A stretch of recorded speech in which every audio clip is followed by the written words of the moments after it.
2 বছরের বেশি সময় ধরে চট্টগ্রাম বিভাগীয় বিশেষ জজ আদালতে বিচারক শূন্য থাকায় দুর্নীতি মামলায় গতি নেই। বিচারক শূন্যতার জেলে আটকে আছে মাদক ইয়াবার মামলাও, ঝুলে আছে আব্দুর রহমান বদির মামলা বিচারও।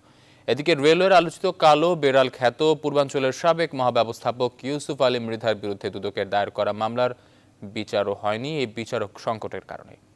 বিচারকের অভাবে মাসের পর মাস সময় পার হওয়ায় আসামিরা জামিনে থাকায় হতাশ সুশীল সমাজের প্রতিনিধিদের পাশাপাশি আইনজ্ঞরাও। আহাদুল ইসলাম বাবুর ক্যামেরায় নয়নবুরা জয়ের প্রতিবেদনে বিস্তারিত।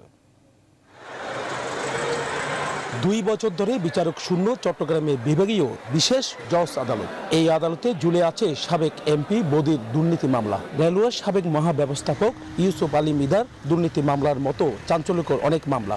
বিচারক না থাকার কারণে আমাদের যে চট্টগ্রামের স্পষ্টগত যে মামলাগুলো আছে সব মামলাগুলো আপনার আটকা পড়ে আছে। রেলের মামলা, সিডি এর মামলা, তারপরে আপনার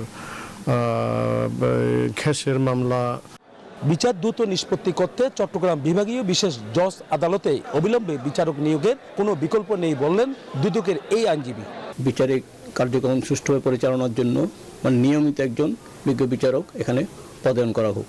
ঝুলে থাকা মামলাগুলোর মধ্যে মাদক সংক্রান্ত মামলা আছে 20,000-এর বেশি, জানালেন চট্টগ্রাম মাদক দ্রব্য নিয়ন্ত্রণ অধিদপ্তরের উপপরিচালক। সকল সংস্থা মিলে ধরেন চিটাগাং আদালতে প্রায় 20,000-এর মতো মামলা আছে, পুলিশ, র্যাব, আমাদের কোস্টগার্ড বা অন্যান্য সংস্থা।